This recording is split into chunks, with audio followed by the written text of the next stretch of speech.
Hello मेरे प्यारे दोस्तों, कैसे हैं आप लोग। मैं आशा करता हूँ आप लोग बिल्कुल मस्त होंगे और स्वस्थ होंगे। दोस्तों, आज के इस वीडियो में हम फाइनेंस के प्लानिंग के ऊपर बात करेंगे, जिसमें हम ये बात करेंगे कि एक इंसान को अपने इनकम में कैसी फाइनेंस की प्लानिंग करनी चाहिए। तो चलिए दोस्तों, बिना देर किए हुए हम इस वीडियो को शुरू करते हैं। आज के वक्त में फाइनेंस की प्लानिंग हर वो व्यक्ति के लिए जरूरी है जो व्यक्ति इस पृथ्वी पे आया है। मेरा कहने का सीधा मतलब यही है कि दुनिया में जितने भी इंसान हैं उन सभी को अपने लिए एक फाइनेंस की प्लानिंग बनाना बहुत ही जरूरी है। जिस तरह बारिश में भीगने से बचने के लिए हमें छाते की जरूरत है, उसी तरह जिंदगी को जीने के लिए और जिंदगी में तंदुरुस्ती जिंदगी और मायूसी वाली जिंदगी से बचने के लिए हमें फाइनेंस की प्लानिंग जरूरी है। दोस्तों, ये वीडियो खास करके उन लोगों के लिए बनाया जा रहा है जिनका इनकम महीने का इनकम 15,000 से लेकर के 20,000 रुपए है, क्योंकि ये एक बीच का इनकम है जिसमें काफी सारे लोग आ जाते हैं, जिसमें नॉर्मल लोग भी आते हैं और कुछ प्रोफेशनल जो काम करते हैं वो लोग भी आ जाते हैं। इसलिए ये एग्जाम्पल लिया गया है। अब ऐसा नहीं है कि जिन लोगों का सैलरी या फिर मंथली इनकम 15,000 से लेकर 20,000 के बीच में है तो वही लोग इस वीडियो को देख सकते हैं। बिल्कुल ऐसा नहीं है। अगर आपकी सैलरी, आपकी इनकम 15,000 20,000 से कम भी हो या फिर 20,000 से ज्यादा भी हो तो आप इस वीडियो को पूरी लास्ट तक देखिए, क्योंकि ये सारे लोगों के लिए वीडियो बनाया जा रहा है। केवल इसमें समझाने के लिए हम 15,000 से लेकर के 20,000 तक का एग्जाम्पल लिए है। बाकी जो भी बात इस वीडियो में की जाएंगी वो सारी बात परसेंटेज में की जाएगी। इसीलिए आपका जितना इनकम होगा उस पे आप इस परसेंटेज फिक्स करेंगे तो आपको सही रिजल्ट देखने को मिलेगा। तो चलिए आगे हम बढ़ते हैं। पर्सनल फाइनेंस और फाइनेंशियल प्लानिंग एक ऐसा विषय बन गया है जिसमें अगर हम किसी बेहतरीन और तजुर्बेकार व्यक्ति से अगर सलाह ना ले,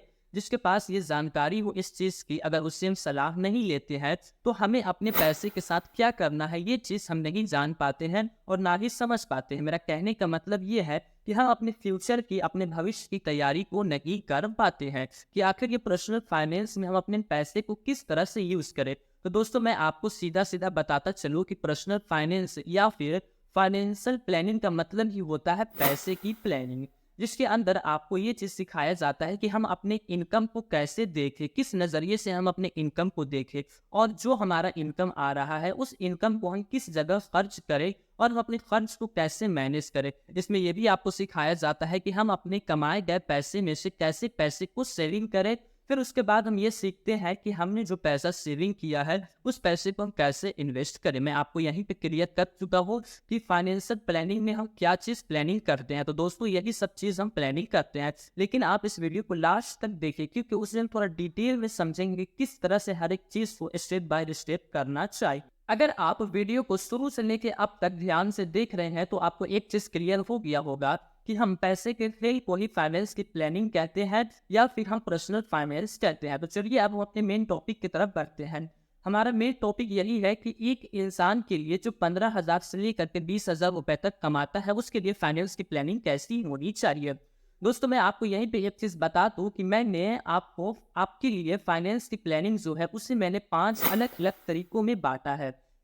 मैंने ऐसा इसलिए किया है ताकि मैं आपको बेहतर तरीके से समझा सकूं और आप बेहतर तरीके से इस चीज को समझ सके। तो चलिए अब हम धीरे धीरे एक एक स्टेप करके अच्छे से समझते हैं कि हमें कैसी फाइनेंस की प्लानिंग करनी चाहिए। फाइनेंस की प्लानिंग का सबसे पहला स्टेप ये होता है कि हम अपने इनकम को देखें, यानी कि हम ये चीज में क्लियर हो जाए कि हम पैसा कितना कमा रहे हैं। क्योंकि कुछ केसेस में ऐसा देखा जाता है कि कोई इंसान इस महीने में कुछ और अमाउंट कमा रहा है और अगले महीने कुछ और अमाउंट कमाएगा और उससे पिछले महीने वो कुछ और अमाउंट कमाया है। तो ऐसा नहीं होना चाहिए। आपको एक फिक्स इनकम को क्लियर करना है कि हाँ, मैं 15,000 रुपए इस महीने कमाता हूँ या फिर मैं 25,000 रुपए एक महीने में कमाता हूँ। यानी कि आपको एक इनकम क्लियर होनी चाहिए। अगर आप अपने इनकम को क्लियर कर लेंगे तो आगे का सारा रास्ता आपका खुल जाएगा। अगर आप अपने इनकम को क्लियर कर लिए हैं तब आप अपने नेक्स्ट स्टेप की तरफ बढ़ सकते हैं। हमारा जो दूसरा स्टेप होने वाला है वो स्टेप है कि हमने जो पैसा कमाया है,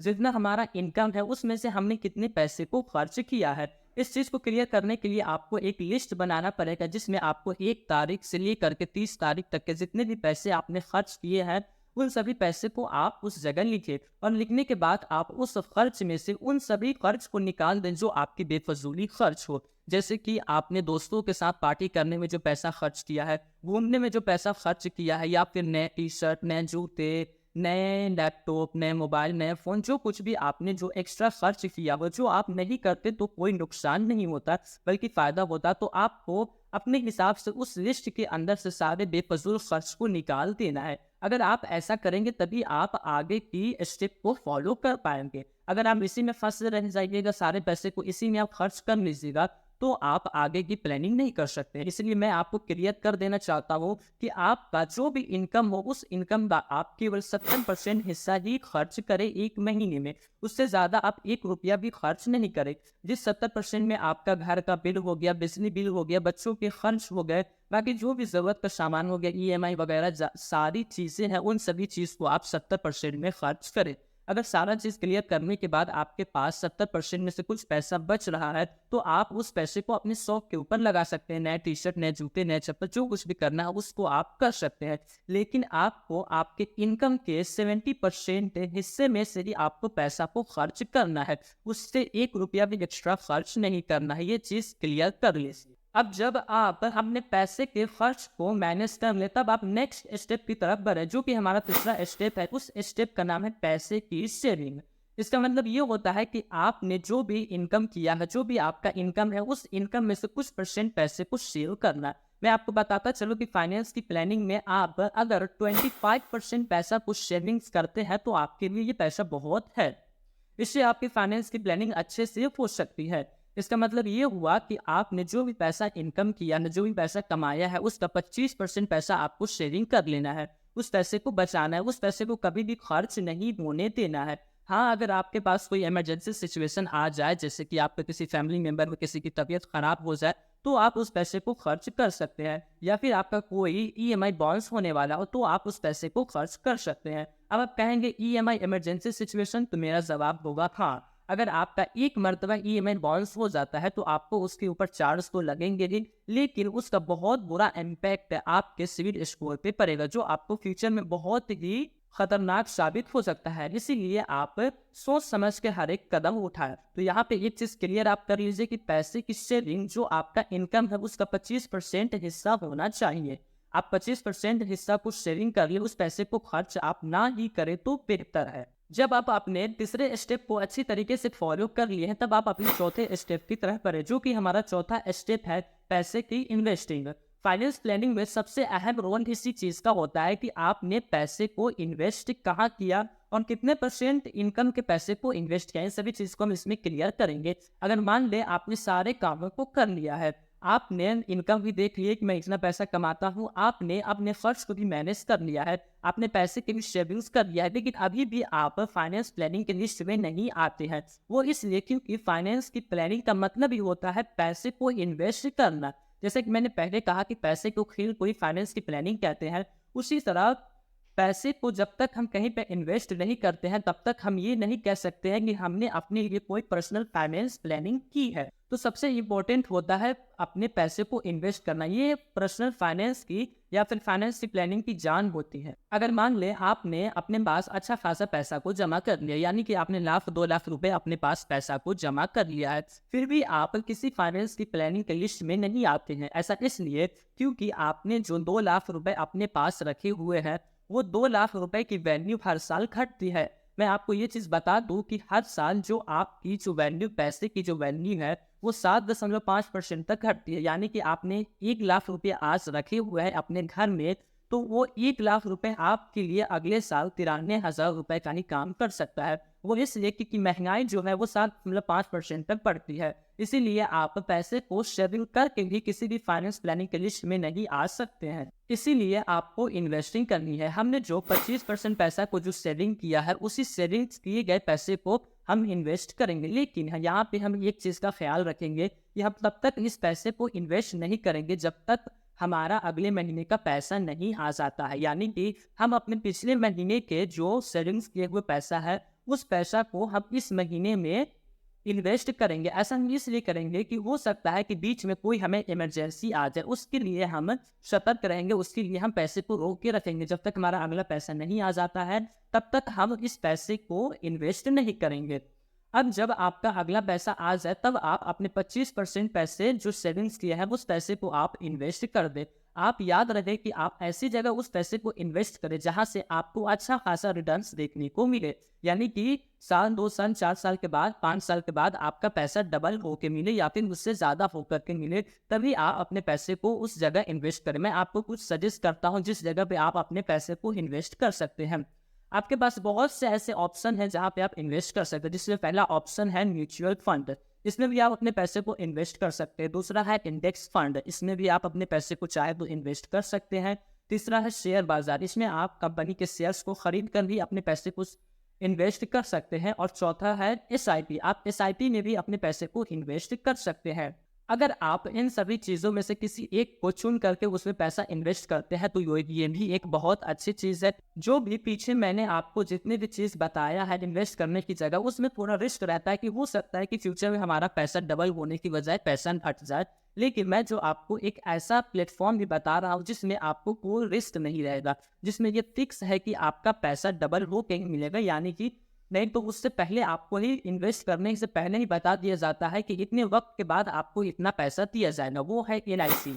अगर आप कोई रिस्क नहीं लेना चाहते हैं, कोई टेंशन नहीं लेना चाहते हैं, तो आप अपने पैसे को एलआईसी में इन्वेस्ट कर दें, जहाँ पे आपको एक फिक्स डेट मिल जाएगा कि इसके बाद आपको इतना पैसा दे दिया जाएगा। तो ये तो हो गई पैसे इन्वेस्ट करने का तरीका। अब आप एक चीज़ को अपने माइंड में हटा ले, यानी कि अपने जहन में इस चीज़ को बैठा ले कि आपने जहाँ भी अपने पैसे को इन्वेस्ट किया है वहाँ पे आप लंबे समय तक के लिए अपने पैसे को इन्वेस्ट करेंगे। ऐसा नहीं है कि आपने आज पैसे को इन्वेस्ट किया, 2 महीना 3 महीने के बाद वहाँ से पैसे को निकालेंगे, ऐसा बिल्कुल नहीं है। बल्कि आपको लंबे समय तक के लिए उस चीज़ में आपको पैसे को इन्वेस्ट करते रहना है। यानी कि आप कह सकते हैं 10 साल 20 साल जब तक आपका इनकम आ रहा है तब तक तो आपको इन्वेस्ट किए हुए पैसे में से 1 रुपया भी नहीं निकालना है। और जब आपका इनकम आना बंद हो जाए तब आप उस पैसे को हंसी खुशी बहुत ही आसानी से निकाल सकते हैं। अब हम अपने 5वें स्टेप की तरफ बढ़ते हैं। जो हमारा 5वां स्टेप है ये कुछ थोड़ा इंटरेस्टिंग होने वाला है। हमारा 5वां स्टेप है इमरजेंसी सिचुएशन प्लस इन्वेस्ट। जैसा कि मैंने कहा कि ये थोड़ा सा इंटरेस्टिंग होने वाला है, क्योंकि इसमें हम एक काम से दो कामों को अंजाम देंगे, एक तरीके से 2 काम को अंजाम देंगे। जैसा कि आपने अपने इनकम को देखा, उस इनकम में से आपने 70% पैसा को खर्च कर दिया और 25% पैसा को सेविंग्स किया और सेविंग्स करके उस पैसे को इन्वेस्ट कर दिया। लेकिन अभी भी हमारे पास 5% पैसा बचा हुआ है, तो अब हम इस 5% पैसा का क्या करेंगे? तो उस 5% पैसा को हम इसी में यूज़ करेंगे, जिसका नाम है इमरजेंसी सिचुएशन प्लस इन्वेस्ट।